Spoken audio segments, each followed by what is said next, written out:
ನಿಮಗೆಲ್ಲರಿಗೂ ಕ್ರಿಸ್ತ ಜಯಂತಿಯ ಶುಭಾಶಯಗಳು. ಡಿಸೆಂಬರ್ 25ರಂದು ಕ್ರೈಸ್ತರು ಯೇಸು ಸ್ವಾಮಿ ಹುಟ್ಟಿದ ದಿನವನ್ನಾಗಿ ಸಡಗರದಿಂದ ಆಚರಿಸುವ ಹಬ್ಬ.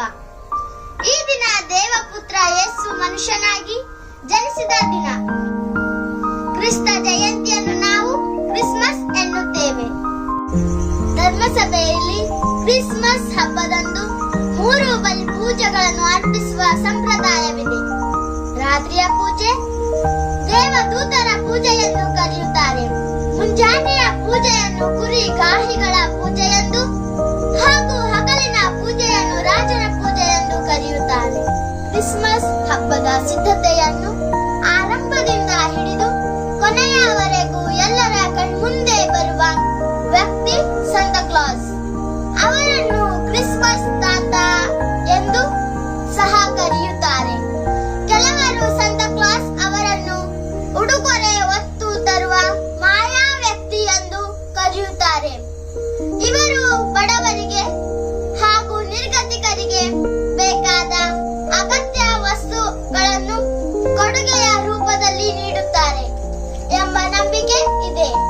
ಕ್ರಿಸ್ಮಸ್ ಹಬ್ಬವನ್ನು ಆಚರಿಸುವ 20 ದಿನಗಳಿಗೆ ಮುಂಚಿತವಾಗಿ ಗೋಧಲಿಯನ್ನು ರಚಿಸುವ ಸುಂದರವಾದ ಸಂಪ್ರದಾಯವನ್ನು ಇಂದು ಎಲ್ಲೆಡೆ ಪಾಲಿಸಲಾಗುತ್ತದೆ. ಮೊದಲ ಬಾರಿಗೆ ಗೋಧಲಿಯನ್ನು ನಿರ್ಮಿಸಿದವರು ಸಂತ ಫ್ರಾನ್ಸಿಸ್ ಅಸಿಸಿರವರು. ದೇವರ ಏಕೈಕ ಪುತ್ರರಾದ ಯೇಸು ಕ್ರಿಸ್ತರು ಬಡತನದಲ್ಲೇ ಜನಿಸಿದರು ಎಂಬುದನ್ನು ತೋರಿಸಲು ಈ ಗೋಧಲಿಯನ್ನು ನಿರ್ಮಿಸಿದರು. ಕ್ರಿಸ್ಮಸ್ ಹಬ್ಬದ ಆಚರಣೆಯಲ್ಲಿ ನಕ್ಷತ್ರಕ್ಕೊಂದು ವಿಶಿಷ್ಟವಾದ ಮಹತ್ವವಿದೆ. ಆಕಾಶದಲ್ಲಿ ಕಾಣಿಸುತ್ತಿದ್ದ ನಕ್ಷತ್ರವು ಗೋಧಲಿಯಲ್ಲಿ ಹುಟ್ಟಿದ ಲೋಕಧಾರಕನನ್ನು ಜಗತ್ತಿಗೆ ಪರಿಚಯಿಸಿತು. ಜ್ಞಾನಿಗಳಿಗೆ ದಾರಿ ತೋರಿದ ಈ ನಕ್ಷತ್ರವು ಕ್ರಿಸ್ಮಸ್ ಆಚರಣೆಯಲ್ಲಿ ಪ್ರಮುಖವಾಗಿ ಕಾಣಿಸುತ್ತದೆ. ಕ್ರಿಸ್ಮಸ್ ಹಬ್ಬದ ಆಚರಣೆಯಲ್ಲಿ ಕ್ರಿಸ್ಮಸ್ ಮರಕ್ಕೂ ಪ್ರತಿನಿಧಿವಿದೆ. ಕ್ರಿಸ್ಮಸ್ ಮರವು ಏದೇನ ಉದ್ಯಾನದಲ್ಲಿದ್ದ ಜೀವದ ಮರ ಮತ್ತು ಶಿಲುಬೆ